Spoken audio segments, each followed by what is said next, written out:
तो आज मैं आपको एक अनोखी रहस्यमय कहानी सुनाऊंगा। अगर आप चैनल पर नए हैं तो अभी सब्सक्राइब कर ले, क्योंकि यह मेरा दूसरा नया चैनल है। तथा कहानी पूरा देखे, अंत में एक अनोखा रहस्य छुपा है। धन्यवाद। तो सुनिए। एक अति व्यवस्थित और पद केंद्रित नगर था, जिसका नाम था अधिकारपुर। इस नगर के लोग केवल पद, शक्ति और नियंत्रण को ही जीवन का एकमात्र लक्ष्य मानते थे। वे मानते थे कि धनतेरस पर लक्ष्मी तभी प्रसन्न होती है जब वे सबसे बड़ी कुर्सी खरीदे और सबसे अधिक लोगों पर शासन करें। वे सेवा और विनम्रता को कमजोरी मानते थे। नगर में दो व्यक्ति थे, तारांकन सत्ताधीश, एक धनी और शक्तिशाली शासक जो अपने नीचे 13 अधिकारियों को रखता था और केवल आदेश देना जानता था। वो हर चीज को नियंत्रण की दृष्टि से देखता था। तारांकन सेवकराम, एक साधारण और विनम्र व्यक्ति जो किसी भी पद पर नहीं था, पर नगर के सबसे कठिन और गंदे काम निस्वार्थ भाव से करता था।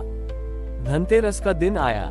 सत्ताधीश ने अपने घर में 13 ऊंची कुर्सियां और 13 राजदंड सजाए। उसने कहा, मेरा धन मेरी सर्वोच्चता को दर्शाता है। सेवकराम की पत्नी ने उदास होकर कहा, स्वामी, हर कोई सत्ता और सिंहासन की पूजा कर रहा है। आप तो हमेशा दूसरों की सेवा में लगे रहते हैं। क्या ये नीचा काम हमें धनतेरस पर सफल होने देगा? सेवकराम ने अपने मैले पर मजबूत हाथों को देखा। उसने कहा, प्रिय, धनतेरस पर सबसे बड़ा धन सेवा का धन है। आज हम अधिकार के बोझ को दूर करेंगे। सेवकराम ने संकल्प लिया कि वह आज रात 13 सबसे उपेक्षित और गंदे स्थानों की सफाई करेगा और 13 सबसे निर्धन और असहाय लोगों की सेवा करेगा। यह उसका निस्वार्थ नेतृत्व का प्रतीक था। उस रात माता लक्ष्मी, कुबेर और स्वयं नेतृत्व के देवता, समर्पण और कर्तव्य के अधिष्ठाता नगर भ्रमण पर निकले। वे सत्ताधीश के घर पहुंचे। वहां पद और शक्ति का प्रदर्शन था, पर नेतृत्व के देवता ने देखा कि उसके पद के नीचे असंतोष और डर का भाव था। नेतृत्व के देवता ने कहा, यहाँ का धन केवल सत्ता के दुरुपयोग से कमाया गया है। ये व्यक्ति दूसरों पर शासन करता है, सेवा नहीं। ये अधिकार के 13 गुना बोझ से दबा है। माता लक्ष्मी ने कहा, मैं वहां नहीं रुकती जहां विनम्रता और सेवा भाव नहीं होता। देवता फिर सेवकराम की साधारण झोपड़ी की ओर बढ़े। सेवकराम उस समय चुपचाप एक बीमार और असहाय व्यक्ति के पैर धो रहा था। नेतृत्व के देवता ने घोषणा की, ये व्यक्ति मेरा सच्चा उपासक है। ये सेवा का धन कमाता है। यही सच्चा नेतृत्व है। माता लक्ष्मी ने सेवकराम के मैले हाथों को स्पर्श किया। उनके हाथ तुरंत दिव्य, प्रकाशमान सेवा मुद्रा में बदल गए, जिनसे करुणा और शक्ति की आभा निकल रही थी। नेतृत्व के देवता ने वरदान दिया, सेवकराम, तुमने सिद्ध कर दिया कि धनतेरस पर सबसे बड़ा धन निस्वार्थ सेवा है। मैं तुम्हें सेवा का 13वां सोपान देता हूँ। तुम्हारा हर कार्य 13 गुना अधिक प्रभावशाली, सम्मानित और सफल होगा। अगले दिन सत्ताधीश की खरीदी हुई 13 कुर्सियां और राजदंड अचानक टूट गए और उसे एहसास हुआ कि सच्ची शक्ति सिंहासन में नहीं, बल्कि सेवा में थी। सेवकराम की सेवा मुद्रा पूरे नगर में प्रसिद्ध हो गई। उसकी आभा से लोगों को ये ज्ञान मिला कि नेतृत्व आदेश देने में नहीं, बल्कि सेवा करने में है। सत्ताधीश ने अपना सारा अहंकार त्यागा और सेवकराम का शिष्य बन गया। उसने अपना धन जनसेवा प्रशिक्षण केंद्र खोलने में लगाया, जहां लोगों को सिखाया जाता था कि सत्ता का उपयोग सेवा के लिए कैसे किया जाए। इस प्रकार अधिकारपुर में धनतेरस का पर्व केवल सिंहासन खरीदने का नहीं, बल्कि निस्वार्थ सेवा को पूजने, विनम्र नेतृत्व और जन कल्याण को अपनाने का महापर्व बन गया। धनतेरस का असली धन निस्वार्थ सेवा है। जो व्यक्ति पद और अधिकार के अहंकार का त्याग करता है और सेवा को ही अपना सर्वोच्च कर्तव्य मानता है, उसे माता लक्ष्मी 13 गुना अधिक सम्मान, वास्तविक शक्ति और स्थायी समृद्धि का आशीर्वाद देती है। सेवकराम, जो अब जननायक कहलाते थे, द्वारा स्थापित सेवा मुद्रा और सत्ताधीश, जो अब राजसेवक कहलाता था, के जन सेवा प्रशिक्षण केंद्र ने अधिकारपुर को कर्तव्य नगर में बदल दिया। यहाँ के नेता अब आदेश देने के बजाय सबसे पहले सेवा करते थे।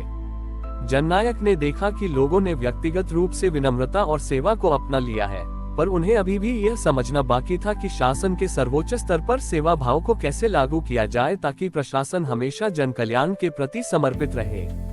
अगले धनतेरस पर जननायक ने एक अद्वितीय राजधर्म अभिषेक अनुष्ठान का आयोजन किया। उन्होंने घोषणा की, आज हम केवल सेवा नहीं करेंगे बल्कि राजधर्म का 13वां सूत्र स्थापित करेंगे। हमें यह विश्वास करना होगा कि सर्वोच्च सत्ता का अर्थ सर्वोच्च सेवा है। इस अनुष्ठान में नगर के सर्वोच्च अधिकारी राजसेवक पूर्ण सत्ताधीश ने अपनी शाही पोशाक का त्याग किया और 13 वर्ष छोटे किसी नागरिक के पैर धोकर उसे नगर का अस्थायी विनम्र शासक घोषित किया। ये सत्ता के प्रति अनासक्ति और सेवा की सर्वोच्चता का प्रतीक था। जब यह अनुष्ठान पूरा हुआ तो सेवा मुद्रा से एक शीतल दिव्य प्रकाश निकला जिसने नगर के प्रशासनिक भवन को छू लिया। उसी क्षण माता लक्ष्मी, नेतृत्व के देवता और अब न्याय और धर्म के देवता धर्मराज अपने पूर्ण राजसी रूप में भी प्रकट हुए। धर्मराज ने जननायक को आशीर्वाद दिया और कहा, पुत्र, तुमने शक्ति को कर्तव्य से जोड़कर राजधर्म का मूल स्थापित किया है। तुम्हारा राजधर्म अभिषेक ही सफल शासन का 13वां सूत्र है। धर्मराज ने राजधर्म का 13वां सूत्र घोषित किया।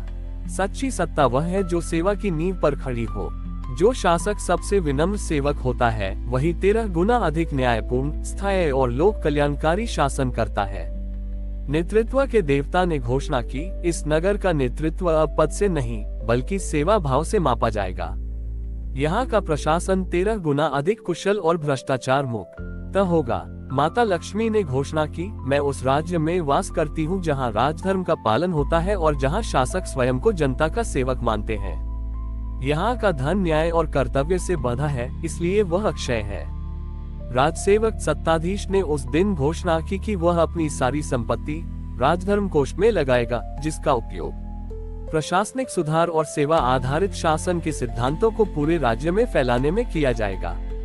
इस प्रकार कर्तव्य नगर में धनतेरस का पर्व केवल धन या पद की पूजा का नहीं बल्कि निस्वार्थ सेवा को राजधर्म बनाने, विनम्रता को सर्वोच्च शक्ति मानने और सच्चे नेतृत्व को स्थापित करने का महापर्व बन गया। धनतेरस का असली धन विनम्रतापूर्ण सेवा है। राजधर्म का 13वां सूत्र हमें सिखाता है कि अधिकार का बोझ त्याग कर और सेवा को सर्वोच्च कर्तव्य मानकर ही हम 13 गुना अधिक सम्मानित, सफल और जन कल्याणकारी जीवन जीते हैं, चाहे हमारा पद कुछ भी हो। हमारी और भी आध्यात्मिक एवं अनोखी कहानियाँ देखने के लिए हमारे चैनल पर जाएं तथा धार्मिक एवं पौराणिक अनोखी कहानियाँ हमारे चैनल पर है। कृपया जाके देखें तथा हमारे चैनल को सब्सक्राइब करके रखें और वीडियो लाइक जरूर करें। धन्यवाद।